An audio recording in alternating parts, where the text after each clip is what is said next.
বাবারে বাবা, আজকাল জিনিসপত্রের যা দাম বেড়েছে, কোনো কিছুই আর ফেলে দেওয়ার জো নেই।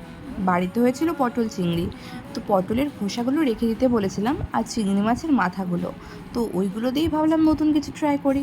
তো তার জন্য কড়াইয়ে সর্ষে তেল দিয়ে আগে রসুন আর পেঁয়াজগুলোকে খুব ভালো ভালো করে ভেজে নিলাম, একদম একটু লাল লাল করে ভেজে নেব। আর কয়েকটা কাঁচা লঙ্কাও এর ভিতরে দিয়ে দিয়েছিলাম। শুকনো লঙ্কা দিলে ভালো হতো, কিন্তু শুকনো লঙ্কাটা না একটু অ্যাভয়েড করেছি। যা গরম পড়েছে, শুকনো লঙ্কা আবার বেশি খেলে পেট ব্যথা করবে। তো যাই হোক, কয়েকটা কাঁচা লঙ্কা দিয়ে খুব ভালো করে ভেজে নিলাম। ঠিক এরকম লাল লাল করে ভাজা হয়ে গেলে তার ভিতরে দিয়ে দিয়েছি চিংড়ি মাছের মাথাগুলো। চিংড়ি মাছের মাথাগুলো দিয়েও খুব ভালো করে ভেজে নেব, একদম লাল লাল করে ভেজে নেব। অনেকে হয়তো অনেক রকমভাবে খায়, কিন্তু আমি আজকে ভাবলাম একটু নিজের মতো করেই ট্রাই করি। তো দেখো, চিংড়ি মাছের মাথাগুলো ভাজা হয়ে গেছে। এবার পটলের যে খোসাগুলো ছিল ওগুলো ভালো করে ধুয়ে পরিষ্কার করে ছোট ছোট করে কেটে নেওয়া হয়েছে।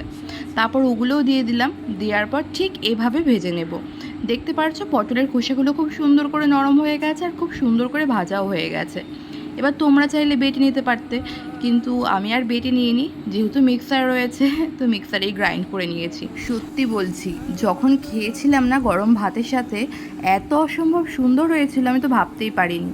তো তোমরাও চাইলে একবার ট্রাই করতেই পারো। সত্যি কথা বলছি, খেতে সত্যিই খুব সুন্দর লাগবে। তো পুরোটা তৈরি করার পর ঠিক এরকম হয়েছিল দেখতে। আর সত্যি বলছি, এখন যখন ভিডিওটা এডিট করছি এখনও যেন জিভে জল চলে আসলো। ভিডিওটা কেমন লাগলো অবশ্যই জানিও। ভালো লাগলে পেজটা ফলো করে দিও আর আমার পাশে থেকো। থ্যাংক ইউ সবাইকে।